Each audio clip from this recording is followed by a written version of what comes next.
শেখ হাসিনার কাছ থেকে ওই বদভ্যাসগুলো এখনো বাংলাদেশে চালু রাখতে চায়। যারা ব্যক্তিগত চরিত্র হননের উদ্দেশ্যে রাজনৈতিক ব্যক্তিদের বিরুদ্ধে অশালীন ও উস্কানিমূলক বক্তব্য রাখছে, বাংলাদেশে তাদের কোনো স্থান নেই। কিছু রাজনৈতিক দল শেখ হাসিনার কাছ থেকে শিক্ষা নেয়নি, তারা শেখ হাসিনার অভ্যাসগুলো এখনো বাংলাদেশে চালু রাখতে চায় বলে মন্তব্য করেছেন বিএনপির স্থায়ী কমিটির সদস্য আমির খসরু মাহমুদ চৌধুরী।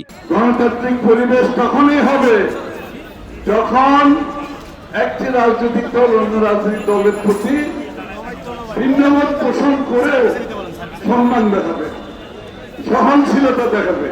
টানা সপ্তমবারের মতো বেস্ট টিস্যু পেপার ব্র্যান্ড হিসেবে স্বীকৃতি পেয়েছে বসুন্ধরা টিস্যু। দেশব্যাপী আইনশৃঙ্খলা পরিস্থিতির অবনতি ও বিএনপির ভারপ্রাপ্ত চেয়ারম্যান তারেক রহমানের বিরুদ্ধে ষড়যন্ত্র ও অপপ্রচারের প্রতিবাদে সোমবার বিকেলে বিক্ষোভ মিছিল ও সমাবেশের আয়োজন করে চট্টগ্রাম মহানগর শ্রমিক দল। সমাবেশে প্রধান অতিথির বক্তব্যে বিএনপির স্থায়ী কমিটির সদস্য আমির খসরু বলেন, যারা নির্বাচন চায় না তারা রাজনৈতিক দল গঠন করার প্রয়োজনীয়তা নেই। এ সময় তিনি বলেন, নির্বাচন না চাইলে রাজনৈতিক দল গঠন না করে প্রেসার গ্রুপের কাজ করার আহ্বান জানান। আপনি রাজনীতি করবেন, নির্বাচনে যাবেন না, নির্বাচনকে বাধাগ্রস্ত করবেন, গণতান্ত্রিক প্রক্রিয়াকে বাধাগ্রস্ত করবেন, তা আপনি তো রাজনৈতিক দল গঠন করার প্রয়োজন নাই। আপনি আইদেন রাজনীতি ছেড়ে দেন, আরেকটা কাজ করতে পারেন, প্রেসার গ্রুপের কাজ করতে পারেন।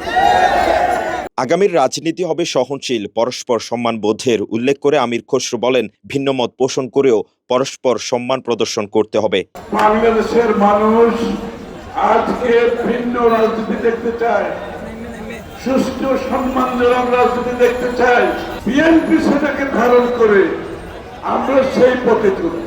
সমাবেশে তিনি বলেন, শেখ হাসিনা পালিয়ে যাওয়ার পর বাংলাদেশের মানুষ পরিবর্তন চায়, সেই পরিবর্তন আসবে গণতান্ত্রিক নির্বাচনের মাধ্যমে, দ্বিতীয় কোনো পথ নেই। তিনি বলেন, সংসদে জনগণের সমর্থন নিয়ে পরিবর্তন আনবে বিএনপি। নির্বাচনের মাধ্যমে যে সংসদ হবে, সরকার হবে, তারাই বাংলাদেশের পরিবর্তন আনবে। বাংলাদেশের মানুষের ম্যান্ডেট নিয়ে, জনগণের সমর্থন নিয়ে পরিবর্তন করবে। তারেক রহমান সাহেব সেই দিকে বাংলাদেশকে নিয়ে যাবে। এ সময় আমির খসরু সবাইকে ঐক্যবদ্ধ থাকার আহ্বান জানান। সমাবেশ শেষে নগরীর বিএনপির কার্যালয়ের সামনে থেকে বিক্ষোভ মিছিল নিয়ে নিউ মার্কেটে গিয়ে শেষ হয়। এ সময় বিএনপির কেন্দ্রীয় ও স্থানীয় নেতার পাশাপাশি শ্রমিক দলের নেতাকর্মীরা উপস্থিত ছিলেন।